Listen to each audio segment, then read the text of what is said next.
എല്ലാ ശ്രോതാക്കൾക്കും കിസാൻ വാണിയിലേക്ക് സ്വാഗതം. ഈ പരിപാടിയുടെ പ്രായോജകർ കേന്ദ്ര കൃഷി കർഷകക്ഷേമ മന്ത്രാലയം, ഭാരത സർക്കാർ. പ്രധാനമന്ത്രി മത്സ്യസമ്പദ യോജന അഥവാ PMMSY എന്ന പദ്ധതിയെ ആസ്പദമാക്കിയുള്ള പരമ്പര, 4ാം ഭാഗം.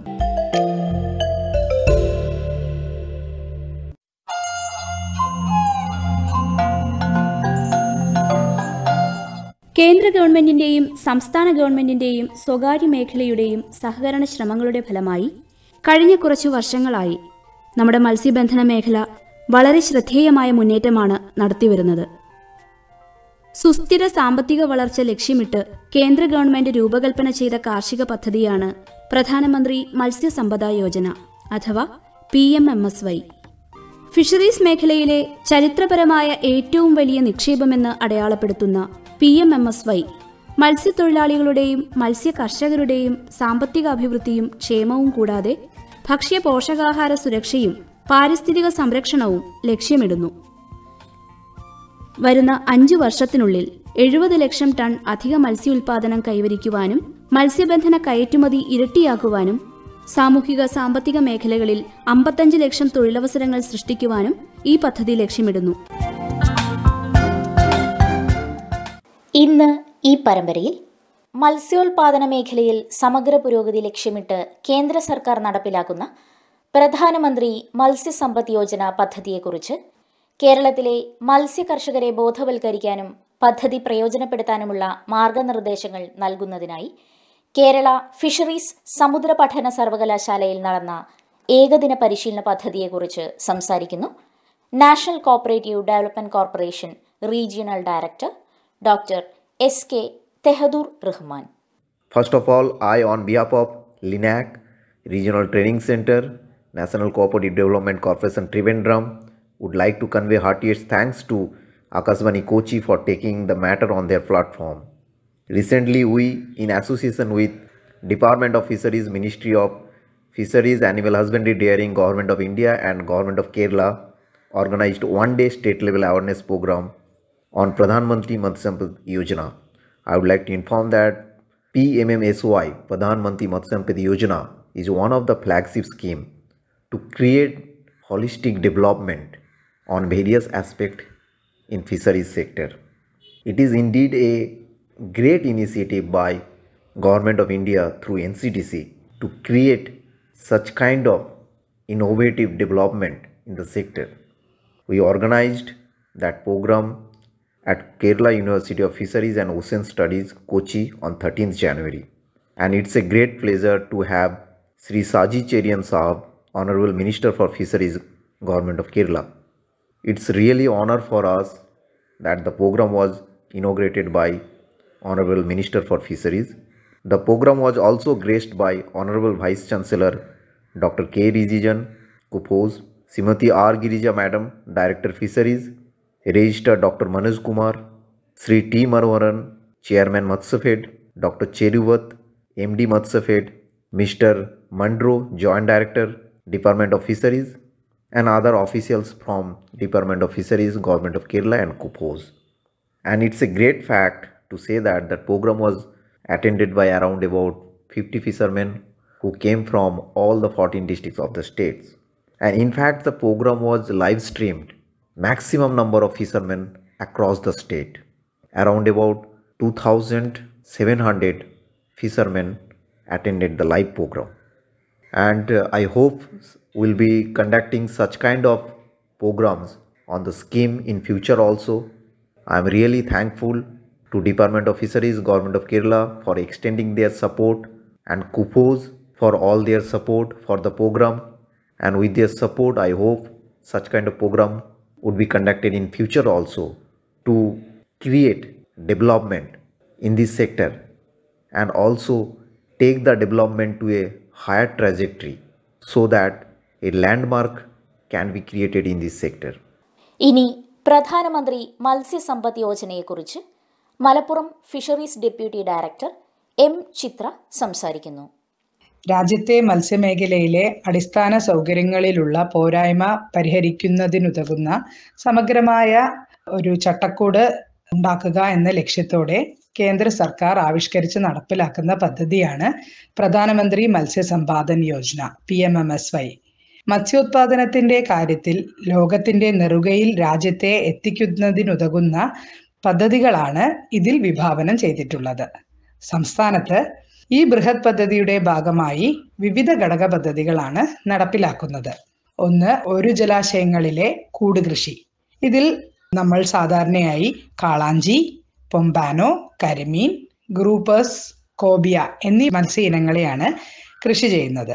പിന്നെ പ്രധാനമന്ത്രി മത്സ്യസമ്പാദൻ യോജന ഈ ഒരു പദ്ധതിയിൽ 40% ജനറൽ കാറ്റഗറിക്ക് സബ്സിഡി ആയിട്ട് ലഭിക്കുക. അതേപോലെ പട്ടികജാതി പട്ടികവർഗം സ്ത്രീ ഗുണഭോക്താക്കൾക്ക് 60% സബ്സിഡി തുക. ഒരു ജലാശയങ്ങളിലെ കൂട് കൃഷിയുടെ ആകെ അടങ്കൽ തുക 3.5 ലക്ഷം രൂപയാണ്. ഇതിൽ ജനറൽ കാറ്റഗറിക്ക് 1.75 ലക്ഷം രൂപയും അതേപോലെ സ്ത്രീ പട്ടികജാതി പട്ടികവർഗ വിഭാഗങ്ങൾക്ക് 2.1 ലക്ഷം രൂപയുമാണ് സബ്സിഡിയായി ലഭിക്കുക. രണ്ടാമത്തെ ഘടക പദ്ധതിയായ ഒരു ജലാശയങ്ങളിലെ മത്സ്യകൃഷിക്കായി പുതിയ കുളം നിർമ്മാണവും മത്സ്യകൃഷിയും. ഇതിൽ പൂമീൻ, തിരുത, കരിമീൻ എന്നീ മത്സ്യങ്ങളെയാണ് കൃഷി ചെയ്യുന്നത്. ഇതിൽ 1 ഹെക്ടറിന് 14 ലക്ഷം രൂപയാണ് ഇതിന്റെ ആകെ അടങ്കൽ തുക. ഇതിൽ ജനറൽ കാറ്റഗറിക്ക് 5.6 ലക്ഷം രൂപയും സ്ത്രീ പട്ടികജാതി പട്ടികവർഗ വിഭാഗങ്ങൾക്ക് 8.4 ലക്ഷം രൂപയുമാണ് സബ്സിഡിയായി ലഭിക്കുക. ഈ പദ്ധതികൾക്കെല്ലാം ഗുണഭോക്താക്കളായിട്ട് ഇൻഡിവിജ്വൽ ഫാമേഴ്സിനും അതേപോലെ ഗ്രൂപ്പുകൾക്കും അപേക്ഷിക്കാവുന്നതാണ്. പിന്നെ ബയോഫ്ലോക്ക് മത്സ്യകൃഷി. കുറഞ്ഞ വിസ്തൃതിയിൽ കൂടുതൽ ഉൽപാദനം എന്നതാണ് ഈ മത്സ്യകൃഷി രീതിയുടെ പ്രത്യേകത. ജലലഭ്യത കുറവുള്ള സ്ഥലങ്ങളിലും വിജയകരമായി ഈ ഒരു പദ്ധതി നമുക്ക് നടപ്പിലാക്കാൻ സാധിക്കും. അതേപോലെ പുനഃചംക്രമണ മത്സ്യകൃഷി. ഇതും ജലലഭ്യത കുറവുള്ള സ്ഥലങ്ങളിൽ കൂടുതൽ സ്റ്റോക്കിംഗ് ഡെൻസിറ്റിയിൽ നമുക്ക് കൃഷി ചെയ്യാൻ പറ്റുന്ന ഒരു മത്സ്യകൃഷി രീതിയാണ്. ഈ ബയോഫ്ലോക്ക് മത്സ്യകൃഷി അതേപോലെ പുനഃചംക്രമണ മത്സ്യകൃഷിക്കും ആകെ അടങ്കൽ തുക 7.5 ലക്ഷം രൂപയും സബ്സിഡി ഇനത്തിൽ ജനറൽ കാറ്റഗറിക്ക് 3 ലക്ഷവും അതേപോലെ പട്ടികജാതി പട്ടികവർഗം സ്ത്രീ ഗുണഭോക്താക്കൾക്ക് 4.5 ലക്ഷം രൂപയുമാണ് സബ്സിഡിയായി ലഭിക്കുക. അലങ്കാര മത്സ്യകൃഷി മേഖലയെ കൂടുതലായിട്ട് പരിപോഷിപ്പിക്കുന്നതിന് ഉതകുന്ന 3 ഘടക പദ്ധതികളും ഈ PMMSY സ്കീമിൽ ഉൾപ്പെടുന്നുണ്ട്. അതിലൊന്ന് ബാക്ക്യാർഡ് ഓർണമെന്റൽ ഫിഷ് യൂണിറ്റ്, പിന്നെ medium ornamental fish unit, integrated ornamental fish unit. അതിൽ ബാക്ക്യാർഡ് ഓർണമെന്റൽ ഫിഷ് യൂണിറ്റിന്റെ ആകെ അടങ്കൽ തുക 3 ലക്ഷവും മീഡിയം ഓർണമെന്റൽ ഫിഷ് യൂണിറ്റിന് 8 ലക്ഷം രൂപയും അതേപോലെ ഇന്റഗ്രേറ്റഡ് ഓർണമെന്റൽ ഫിഷ് യൂണിറ്റിന് 25 ലക്ഷം രൂപയുമാണ് ആകെ അടങ്കൽ തുക. ഈ പദ്ധതികൾ കൂടാതെ മത്സ്യസേവന കേന്ദ്രം പദ്ധതിയും കൂടി ഈ PMMSY സ്കീമിൽ നടപ്പിലാക്കുന്നുണ്ട്. പ്രധാനമന്ത്രി മത്സ്യസമ്പദ യോജന അഥവാ PMMSY എന്ന പദ്ധതിയെ ആസ്പദമാക്കിയുള്ള പരമ്പര 4ാം ഭാഗം ഇവിടെ പൂർണ്ണമാകുന്നു. ഇതിന്റെ തുടർഭാഗം നാളെ വൈകിട്ട് 6:50 കിസാൻ വാണിയിൽ.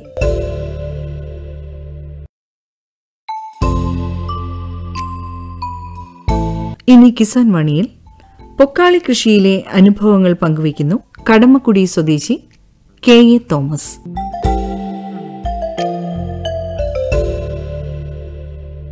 കടമക്കുടി നെല്ലുൽപാദക പാടശേഖര സമിതിയുടെ സെക്രട്ടറിയാണ്. കൂടാണ്ട് ദേശീയ അവാർഡ് ലഭിച്ച പൊക്കാളിക്ക് വേണ്ടി ദേശീയ അവാർഡ് ലഭിച്ച കടമക്കുടി ജൈവ പൊക്കാളി ICSന്റെ സെക്രട്ടറിയും കൂടിയാണ്. പൊക്കാളി നെൽകൃഷിയും ചെമ്മീൻ കിട്ടും. പിന്നെ അതുകൂടാണ്ട് കുറച്ച് പറമ്പുണ്ട്, അല്പം നാളികേരവും ഒക്കെ ഉണ്ട്. കൃഷിയിലോട് വളരെ താല്പര്യപൂർവ്വം ഇന്ന് വരെ എനിക്ക് പാരമ്പര്യമായിട്ട് തന്നെ ഞങ്ങൾ കൃഷിക്കാരാണ്. അതിലോട്ട് ഇപ്പോഴും തുടർന്ന് പോയിക്കൊണ്ടിരിക്കുന്നു. കേരളത്തിന്റെ തീരപ്രദേശങ്ങളിൽ, അതായത് പടിഞ്ഞാറൻ മേഖലയിൽ തീരപ്രദേശങ്ങളിലുള്ള ഒരു പ്രധാന ഒരു കൃഷിയാണ് പൊക്കാളി നെൽകൃഷി. മറ്റ് നെല്ലിനങ്ങളെക്കാൾ വ്യത്യസ്തമാണ്. കൂടുതൽ രുചിയുള്ളതും ജൈവ രീതിയിൽ കൃഷി ചെയ്യുന്ന ഒന്നാണ് പൊക്കാളി നെൽകൃഷി. അമിതമായ കൂലിച്ചെലവ് ഉൽപ്പന്നത്തിന് മതിയായ വില ലഭിക്കുന്നില്ല. കൊയ്യാനായിട്ട് ആളെ കിട്ടാത്ത, ഇത് മറ്റ് കൃഷിയേക്കാൾ ബുദ്ധിമുട്ടാണ് കൊയ്യുന്നത്. അതായത് നല്ല വെള്ളമുണ്ടാവും. ഒരാൾ പൊക്കത്തിൽ ഒരു 4-5 ചില സമയത്തൊക്കെ 4-4.5 അടി വെള്ളം ഉണ്ടാവും. ആ വെള്ളത്തിൽ നിന്നാണ് ഇത് കൊയ്യുന്നത്. അപ്പോ ഈ മറ്റ് കൊയ്ത്തിന് ആളെ കിട്ടുന്ന രീതിയിലേക്ക് ഇവിടെ ആളെ കിട്ടുന്നില്ല. അങ്ങനെ കൊയ്ത്ത് മെതിയേണ്ട ഇതിന് മനുഷ്യപ്രയത്നം ഉപയോഗിച്ച് കൊയ്യുന്ന ഒന്നാണ്. അതിന് പഴയ രീതിയിൽ തൊഴിലാളികളെ ലഭിക്കുന്നില്ല. മറ്റ് നെല്ലിന് കിട്ടുന്ന വിലയും ഇതുകൊണ്ട് കണക്കാക്കുമ്പോൾ ഇതിന് ഒരു ഏക്കറിന് 40,000 രൂപയോളം ഏക്കറിന് ചെലവുള്ള ഒരു കൃഷിയാണ്. കേരളത്തിന്റെ ജൈവസമ്പൂർണമായ ഒരു ഉൽപ്പന്നം എന്ന നിലയിൽ പ്രകൃതിയെ കൊണ്ട് മാത്രം ആശ്രയിച്ച് ചെയ്യുന്ന ഈ കൃഷി നിലനിർത്തേണ്ടത് അത്യന്താപേക്ഷിതമാണ്. തരിശായി കിടക്കുമ്പോൾ ആ കൃഷി അവിടെ പല ബുദ്ധിമുട്ടുകളുണ്ട്. മൊത്തത്തിൽ ഒരു പച്ചപ്പ് നിറഞ്ഞാൽ മാത്രമേ ധാരാളം ഓക്സിജൻ ഉണ്ടാവുകയുള്ളൂ. അതുപോലെ തന്നെ ചെമ്മീൻ കൃഷിയോട് ബന്ധപ്പെട്ടതാണ്. 6 മാസം ചെമ്മീൻ കൃഷിയും 6 മാസം നെൽകൃഷിയും 120 ദിവസമാണ് ഇതിന്റെ മുമ്പ്. പക്ഷെങ്കിലും 6 മാസത്തെ കഠിനാധ്വാനം ഇതിനുണ്ട്. ഏപ്രിൽ തൊട്ട് ഒക്ടോബർ വരെ, ഏപ്രിൽ 15-ന് ശേഷം ഒക്ടോബർ മാസം വരെ ഈ പൊക്കാളി നെൽകൃഷിയുടെ ഒരു സംരംഭമാണ്. ഏപ്രിൽ 15-ന് ശേഷം നിലം വെള്ളം പറ്റിച്ച്, നിലം ഉണക്കി, കിളച്ച്, കണ്ണികളാക്കി, വീണ്ടും കൊത്തി വിതച്ച്, നിരത്തി, അങ്ങനെയാണ് ഈ നെൽകൃഷി ചെയ്യുന്നത്. അപ്പോ നല്ലൊരു സംരംഭം ഇതിന് വേണം. അതിനുള്ള ബുദ്ധിമുട്ടിനനുസരിച്ച് തൊഴിലാളികളെ ലഭ്യമാണ്. അതുപോലെ പൈസ ധാരാളം മുടക്കണം. അത് മാത്രമല്ല, ഇതിന് ഒരു നല്ല മനസ്സുണ്ടാകണം കൃഷി ചെയ്യണമെങ്കിൽ. പൊക്കാളി നെൽകൃഷിക്ക് നല്ലൊരു മനസ്സ് ഉണ്ടെങ്കിൽ മാത്രമേ അത് മുന്നോട്ട് പോകാൻ പറ്റുള്ളൂ. സംതൃപ്തിയോടുകൂടി കൃഷി ചെയ്താലേ ഇത് മുന്നോട്ട് കൊണ്ടുപോകും. അപ്പൊ അത് ഗവൺമെന്റ് അത് പ്രോത്സാഹിപ്പിക്കേണ്ട ഈ പൊക്കാളി നെൽകൃഷി എന്നത് 2 കൃഷിയാണ് അവിടെ ചെയ്യുന്നത്. ഒന്ന് നെൽകൃഷി, അത് കഴിഞ്ഞാൽ ചെമ്മീൻ കൃഷി.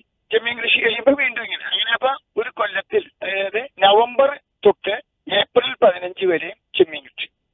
അതിനുശേഷം ഏപ്രിൽ 15-ന് ശേഷം ബണ്ടുകളിലും എല്ലാം അറ്റകുറ്റപ്പണികൾ, തൂമ്പിന്റെ മുട്ടിയറകൾ, ഇതെല്ലാം അതിന്റെ അറ്റകുറ്റപ്പണികളെല്ലാം ചെയ്തതിന് ശേഷമാണ് മെയ് ആദ്യ ആഴ്ചയിൽ. അപ്പൊ കെട്ടി കഴിഞ്ഞു കഴിഞ്ഞാൽ ഒരു 10-15 ദിവസം കഴിഞ്ഞാൽ നിലത്തിന്റെ ചെറിയ അറ്റകുറ്റപ്പണികൾ വീണ്ടും ആ സമനീരാകുമ്പോ പണി കിട്ടും.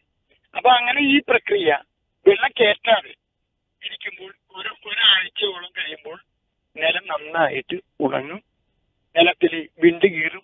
ചില ഭൂപടങ്ങളുടെ ആകൃതിയിൽ, ഇന്ത്യയിലൊക്കെ ഭൂപടമൊക്കെ അതുപോലെ ഭൂപടങ്ങളുടെ ആകൃതിയിൽ ഇങ്ങനെ വിണ്ട് കീറി ഇങ്ങനെ കിടക്കും. എന്നിരുന്നാൽ അങ്ങനെ ആ ഒരാഴ്ച കൊണ്ട് നിലം ഏതാണ്ട് ഉണങ്ങി കഴിയുമ്പോൾ ചിലപ്പോ നിലത്തിന്റെ ഈ താഴ്ചയുള്ള ഭാഗങ്ങളിൽ ചിലപ്പോ 15 ദിവസമൊക്കെ പിടിക്കും. അങ്ങനെ പൊക്കമുള്ള കാര്യങ്ങളൊക്കെ ആണെങ്കിൽ ഒരാഴ്ച മതി. ഒരു 10 ഏക്കറിന്റെ കെട്ടാണെങ്കിൽ തോടുകൾ ഉണ്ടാവും. സ്ലൂയിസിന്റെ അവിടുന്ന് നേരെ ഒരു 6 മീറ്റർ വീതിയിലും 4 മീറ്റർ വീതിയിലും അവസാനിക്കുന്ന തോടുണ്ടാവും. ഇടക്കും ഇതുപോലെ വട്ടം തോടുകൾ ഉണ്ടാവും. അപ്പൊ ഈ തോട്ടിൽ കൂടി വെള്ളം വന്ന് വരുന്ന വെള്ളം തോട്ടിൽ കൂടി വെള്ളം ഈ തൂമ്പിലോട്ട് ഒഴുകി ആ വെള്ളമാണ് നമ്മൾ പുറത്തോട്ട് കിളക്കുക എന്ന് പറഞ്ഞു കഴിഞ്ഞാൽ കിളച്ച് കണ്ണികൾ കൂട്ടും. ഏതാണ്ട് 10 മുതൽ 12 അടി നീളത്തിലും 2 മുതൽ 2.5 അടി വീതിയിലും കണ്ണികൾ കൂട്ടും. 6 ഇഞ്ച് മുതൽ 8 ഇഞ്ച് പൊക്കത്തിലും ആണ് കണ്ണി കൂട്ടുന്നത്. പക്ഷെ ഈ ഓരോ കണ്ണികളും മറ്റേ കണ്ണിയും തമ്മിൽ ഏതാണ്ട് 2-2.5 അടിയോളം അകലത്തിലാണ്. അപ്പോ പിന്നെ നമുക്ക് മഴയാണ് ആവശ്യം. അപ്പൊ ഈ കണ്ണികൾ കൂട്ടണത് എന്തിനാണ്? ഈ കണ്ണി പുറത്ത് മഴ പെയ്യുമ്പോൾ ആ കണ്ണിയിൽ കൂടി വെള്ളം നിലത്തോട്ട് ഇറങ്ങും. കണ്ണി തോടുകൾ ഉണ്ടാവും. ഞാൻ പറയുന്നത് ഒരു കണ്ണി വിടുകയാണെങ്കിൽ അടുത്ത കണ്ണി 2 അടി വിട്ടാണ്. അപ്പോ അവിടെ ഈ അകലത്തിൽ തന്നെ ഞാൻ പറയണത് ഓരോ കണ്ണിയുടെ ഇടയിൽ പോലെ കണ്ണി തോടുന്നു. അപ്പൊ മഴ പെയ്യുമ്പോൾ ഈ കണ്ണി തോട്ടിലോട്ട് വെള്ളം വരും, കണ്ണിമ്മ ഇറങ്ങി. അപ്പൊ ഉപ്പിന്റെ അംശം മുഴുവനും ഇത് നമ്മുടെ ഏതാണ്ട് 6 ഇഞ്ച് പൊക്കമുണ്ടല്ല. അപ്പൊ ആ പൊക്കത്തിലാകുമ്പോ അവ ശരിക്ക് മഴ പെയ്യുമ്പോൾ ഇത് വെള്ളം മൂന്നിറങ്ങി ഈ കണ്ണിത്തോട്ടിൽ വന്ന് കണ്ണിത്തോട്ടിൽ കൂടി മെതിൻതോട്ടിലേക്ക് വരും. ഞാൻ നേരത്തെ സൂചിപ്പിച്ച ഈ ഈ 4 മീറ്ററൊക്കെ വീതിയിലുള്ള ഇടക്കിടക്കുള്ള തോട്ടിലോട്ട് വന്ന് അത് സ്ലൂയിസിൽ കൂടി വിട്ട് ആ സ്ലൂയിസിൽ കൂടി പുറത്തോട്ട് പോകുന്നു. ആ പുറത്തോട്ട് പോകുമ്പോൾ വെള്ളം ഉപ്പിന്റെ അംശം എല്ലാം തീർന്നു പോകും. ഒരു 3-4 മഴ അങ്ങോട്ട് പെയ്യുമ്പോൾ ആ ഉപ്പിന്റെ അംശം വന്ന് അത് നിശേഷം ഇല്ലാണ്ടാകും. അപ്പൊ ഇതിന്റെ ഉപ്പിന്റെ അംശം ഇതിനകത്ത് നിലനിൽക്കാൻ പാടില്ല. പുളിജസമൊക്കെ പോയി പിന്നെ നമ്മൾ അത് വിതയ്ക്കുകയാണ് ചെയ്യുന്നത്. ഇപ്പൊ നമ്മൾ ജൂൺ 1-ാം തീയതി വിതയ്ക്കാന്ന് വിചാരിച്ചു. അപ്പൊ വിതയ്ക്കുന്നതിന് വേണ്ടി നമ്മൾ ഈ കണ്ണികൾ കൂട്ടിയതിന് ശേഷം മെയ് 20-ാം തീയതി ഒക്കെ കഴിഞ്ഞ് കഴിഞ്ഞാൽ പിന്നെ നമ്മൾ വിത്ത് വന്നത് മുളപ്പിക്കാനുള്ള വിത്ത് മുളപ്പിക്കുക എന്ന് പറഞ്ഞാൽ നമ്മളുടെ പത്തായത്തിൽ പ്രത്യേകമായ രീതിയിൽ ഉണക്കിയിട്ടിരിക്കുന്ന ആ നെല്ല് വിത്ത് എടുത്തും കൊണ്ട് അത് വെള്ളത്തിലിടും. 18 മണിക്കൂർ വെള്ളത്തിലിടും. അതിൽ 45 വിനാഴിക്കാം. ഇന്ന് 7 മണിക്കിട്ടാൽ വൈകുന്നേരം 7 മണിക്കിട്ടാൽ നാളെ 1 മണിക്ക് വാരി അതിന്റെ വെള്ളം പോയതിനു ശേഷം ഓലക്കൊട്ട, നേരത്തേക്ക് കൊട്ടയിരുന്നു. ഇപ്പൊ പല ആൾക്കാരും പ്ലാസ്റ്റിക് ചാക്കിട്ടുണ്ട്. അപ്പൊ കൊട്ടയിൽ കെട്ടി, ഓലക്കൊട്ടയിലോ അല്ലെങ്കിൽ മറ്റുള്ള രീതിയിൽ കെട്ടി അത് കെട്ടി അവിടെ വെക്കും. ഒരു 5 ദിവസമെങ്കിലും കഴിയണം അത് മുക്കാൻ. അപ്പൊ 18 മണിക്കൂറാണ് ആദ്യം മുക്കേണ്ടത്. പിന്നെ അത് വിതക്കുന്നതിന്റെ തലേ ദിവസം അത് വെള്ളത്തിലിട്ട് അത് 6 മണിക്കൂർ ഇടണം. അപ്പൊ അതിന്റെ മുളയെല്ലാം പുറത്തോട്ട് വരും. അപ്പൊ നമ്മളിപ്പോ 20-ാം തീയതി വിതക്കാൻ തീരുമാനിച്ചു. നല്ല വെള്ളമൊക്കെ വന്ന് അപ്പൊ അതിന്റെ തലേ ദിവസം വൈകുന്നേരമാകുമ്പോൾ വിത്ത് വെള്ളത്തിലിട്ട് ആ വെള്ളത്തിലിട്ടിരിക്കുന്ന 6 മണിക്കൂർ കഴിയുമ്പോൾ വീണ്ടും എടുത്ത് ആ വിത്ത് കടപ്പിലോട്ട് എടുത്ത് വെക്കും. നേരം വിളിക്കുമ്പോൾ നന്നായിട്ട് മുള വന്നിട്ടുണ്ടായിരിക്കും. അപ്പൊ ആ വിത്താണ് കൊണ്ടുപോയി നമ്മൾ കണ്ണികളിൽ വിതയ്ക്കുന്നത്. അപ്പൊ നേരത്തെ നമ്മൾ കന്നി കിളക്കി ഇട്ടിരുന്നെങ്കിലും അതിന്റെ ഇത് ചിലപ്പോ മഴയൊക്കെ പെയ്ത് അതിന്റെ മോൾവശമൊക്കെ ആകെ ഇങ്ങനെ കൂടിയിരിക്കുന്ന അവസ്ഥയിലുണ്ട്. അപ്പൊ അത് കാരണം നമ്മൾ ഒന്നും കൂടെ അതിന്റെ സർഫസ് ശരിയാക്കാണ്ട് ഒന്നും കൂടി കൊത്തും. പെട്ടെന്ന് സ്ത്രീകളെ നിർത്തി കൊത്തിയിട്ട് ആണ് അത് വിതക്കുന്നത്. അങ്ങനെ വിതച്ചു കഴിഞ്ഞു കഴിഞ്ഞാല് 4 ദിവസത്തേക്ക് 2 തരത്തിൽ വിതക്കണം. അഷ്ടമി തരത്തിലാണ് വിതക്കണമെങ്കിൽ അല്പം വെള്ളം ഉണ്ടാവും. ആ വെള്ളം 4 ദിവസം 3 ദിവസമോ അല്ല ഒരു 2-3 ദിവസം വെള്ളം ഒക്കെ വെള്ളക്കെട്ട് വന്നാലും കുഴപ്പമില്ല. പക്ഷെ 4-ാം ദിവസം വെള്ളം ഇറക്കിയിരിക്കണം പുറത്തോട്ട്. അപ്പൊ ഏറ്റവും ഉത്തമമായിട്ട് വിത അഷ്ടമിത്തരമാണ്. കന്നിയുടെ മീതയിൽ വെള്ളം കൂടുതൽ വരാതിരിക്കാൻ ശ്രദ്ധിക്കണം. രാത്രി ചിലപ്പോൾ 2 മണി സമയത്തായിരിക്കും വേലിയിറക്കം. അപ്പൊ അവിടെ നിൽക്കുന്ന കർഷകൻ അല്ലെങ്കിൽ കർഷക തൊഴിലാളി അത് 2 മണിയാണെങ്കിലും ശരി 3 മണിയാണെങ്കിലും ശരി ഇറക്ക സമയത്ത് തൂമ്പിന്റെ പലക എടുത്തതിന് ശേഷം വെള്ളം പുറത്തോട്ട് വിടുകയും വെള്ളം സമനീരാകുമ്പോൾ വീണ്ടും കൃത്യമായി പലകയിടുകയും ചെയ്യണം. അല്ലെങ്കിൽ ഏറ്റ സമയത്ത് വെള്ളം അകത്തോട്ട് വരും. അപ്പോ അത്രയും സൂക്ഷിക്കേണ്ടതുണ്ട്. 8 ദിവസം വരെയും വെള്ളം ഇതിനകത്ത് കയറ്റാൻ പാടില്ല. 8 ദിവസം വരെ. 4-ാം ദിവസം വെള്ളക്കെട്ട് വന്നാൽ ചിലപ്പോൾ മഴയൊക്കെ പിടിച്ച് വെള്ളം കൂട്ടിപ്പിടിച്ച് അങ്ങനെ കയറുന്ന ഒരു അവസ്ഥ വന്നാൽ ഇത് പൊങ്ങൽപ്പാവ് എന്ന് പറയും. ഈ ഞാറെല്ലാം പൊങ്ങിപ്പോവും. ചെറിയ സൂചിപ്പാവും 4-ാം ദിവസം. അപ്പൊ ശരിക്കു പറഞ്ഞാൽ 8 ദിവസം വരെയും വെള്ളം കണ്ണിയുടെ മുകളിലോ അല്ലെങ്കിൽ കണ്ണിത്തോട്ടിലോ വെള്ളം ഒട്ടും കയറ്റിയില്ലെങ്കിലും കുഴപ്പമില്ല. നല്ല ഉത്തമമായ വിത്താണെങ്കിൽ ഒട്ടും കയറ്റിയില്ലെങ്കിലും കുഴപ്പമില്ല. 8-ന്റെ അന്ന് കണ്ണിത്തോട്ടിൽ വെള്ളം കയറ്റുക, എന്നിട്ട് അത് ഇറക്കി വിടുക. പിറ്റേ ദിവസം അതുപോലെ ഇതാക്കുക. 10-ന്റെ അന്ന് കണ്ണിയുടെ മുകളിൽ വെള്ളം കയറ്റാം. 14-ന്റെ അന്ന് മുടി മുക്കാതെ വെള്ളം കയറ്റാം. അപ്പൊ ഏതാണ്ട് 8-ന്റെ അന്ന് മാത്രമേ കണ്ണിത്തോട്ടിൽ പുറത്തുനിന്ന് വെള്ളം കയറ്റാൻ പാടുള്ളൂ. നല്ല വെള്ളം. ആ വെള്ളം കയറ്റുക. അതിനുശേഷം 10-ന്റെ അന്ന് കണ്ണിയുടെ മുകളിൽ വരാം. 14-ന്റെ അന്ന് മുടി മുക്കാതെ വെള്ളം കയറ്റാന്നാണ് പറഞ്ഞത്. അതായത് 14-ന്റെ അന്ന് ഏതാണ്ട് 1 ചാൻ ആയിട്ടിരിക്കും. ഞാറിന് 1 ചാൻ പൊക്കം ഉണ്ടാവും. ഈ 14-ന്റെ അന്ന് മുടിമുക്കാതെ വെള്ളം കയറ്റണമെന്ന് പറഞ്ഞല്ല. ഇനി ആ പ്രക്രിയ തുടർന്ന് 28 ദിവസം വരെയും സൂക്ഷിക്കേണ്ടതുണ്ട്. ഇതിന്റെ ഒരു പ്രത്യേകത മുമ്പോട്ടല്ല നിരത്തി പോകുന്നത്. സ്ത്രീകൾ നിൽക്കുന്ന സ്ഥലത്ത് നിന്ന് അവർ പിറകോട്ട് കാല് വെച്ച് നടന്നു പോകും. എന്നിട്ട് 2 വശത്തോട്ടും ഞാറിങ്ങനെ ഇട്ടുകൊണ്ടിരിക്കും. ഒരു കണ്ണിയിൽ 2 സ്ത്രീകളാണ് നിൽക്കുന്നത്, മറ്റേ കണ്ണിയിലും 2 സ്ത്രീകൾ. അപ്പൊ അപ്പുറത്തോട്ടും ഇപ്പുറത്തോട്ടും അങ്ങനെ ഇടുമ്പോൾ നല്ല രസമായിരിക്കും അതങ്ങനെ ചെയ്യുന്നത്. 28 ദിവസം കഴിയുമ്പോൾ നിരത്തുക. അതിനുശേഷം 4 ദിവസം ദിവസത്തേക്ക് വെള്ളം ഒട്ടും കയറ്റണ്ട. 4 ദിവസം കഴിയുമ്പോൾ ക്രമാതീതമായി കടക്കൽ മാത്രം വെള്ളം കയറ്റുക. അങ്ങനെ 2 ആഴ്ച ശ്രദ്ധിച്ചതിന് ശേഷം വേണമെങ്കിൽ തൂമ്പ് തുറന്നിടാം. തൂമ്പിന്റെ പലകൂരുക, വെള്ളം കയറി ഇറങ്ങി പൊയ്ക്കോളും. പക്ഷെ ഈ നെല്ലിന്റെ ഒരു പ്രത്യേകത ഔഷധ ഗുണമുള്ളതാണ്.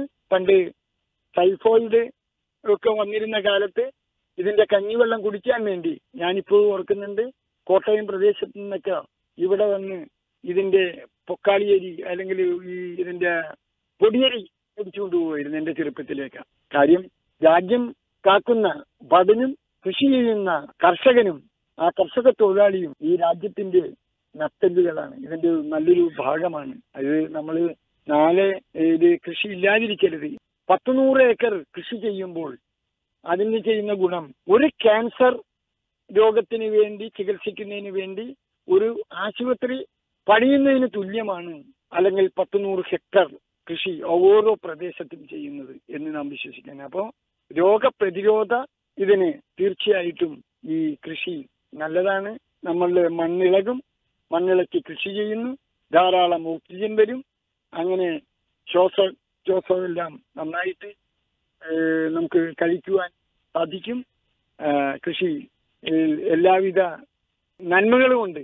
ആ നന്മ അറിഞ്ഞ് നന്മയെ സ്വീകരിക്കുവാനും വേണ്ടാത്ത രീതികളെ തിരസ്കരിക്കുവാനുമാണ് ഒരു കർഷകന്റെ കടമ.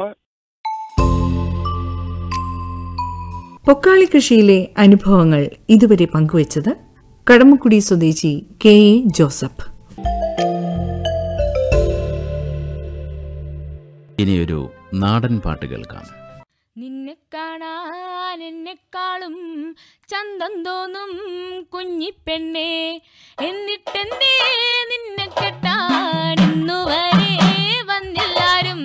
നിന്നെ കാണാൻ എന്നെക്കാളും ചന്തം തോന്നും കുഞ്ഞിപ്പെണ്ണേ, എന്നിട്ടെന്തേ നിന്നെ കെട്ടാൻ ഇന്നുവരെ വന്നില്ലാരും. ചെമ്പഴുക്ക നിറമില്ലേലും ചെന്താമര കണ്ണില്ലേലും മുട്ടിറങ്ങി മൂടിയില്ലേലും മുല്ലമുട്ടിൻ പല്ലില്ലേലും നിന്നെ കാണാൻ എന്നെക്കാളും ചന്തം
ഇന്നത്തെ കിസാൻ വാണി പൂർണ്ണമാകുന്നു. സഹകരണം ശ്യാമ NB, ജിത സുധീർ. നിർവഹണം ബാലനാരായണൻ.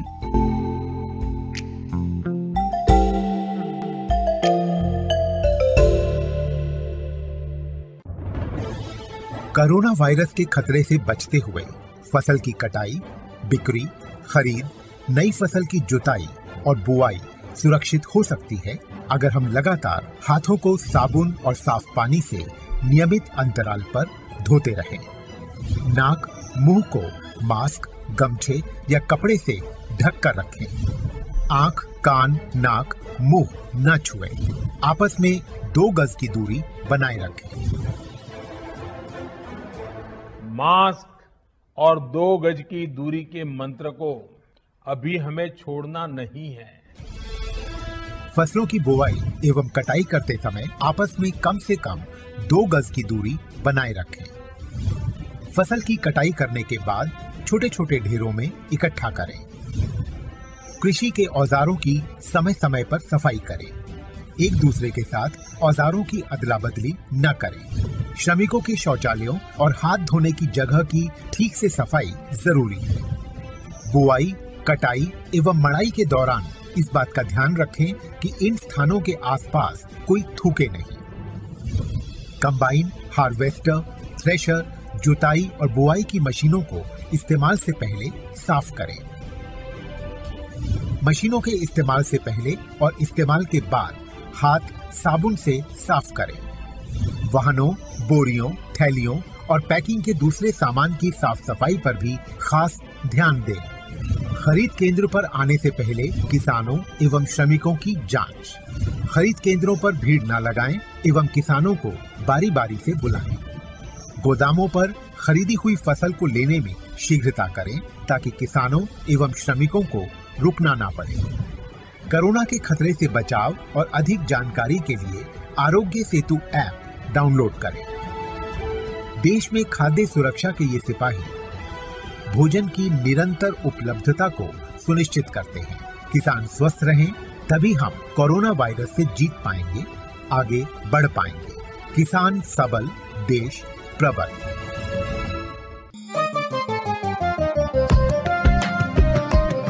ഈ പരിപാടിയുടെ പ്രായോജകർ കേന്ദ്ര കൃഷി കർഷക ക്ഷേമ മന്ത്രാലയം, ഭാരത സർക്കാർ.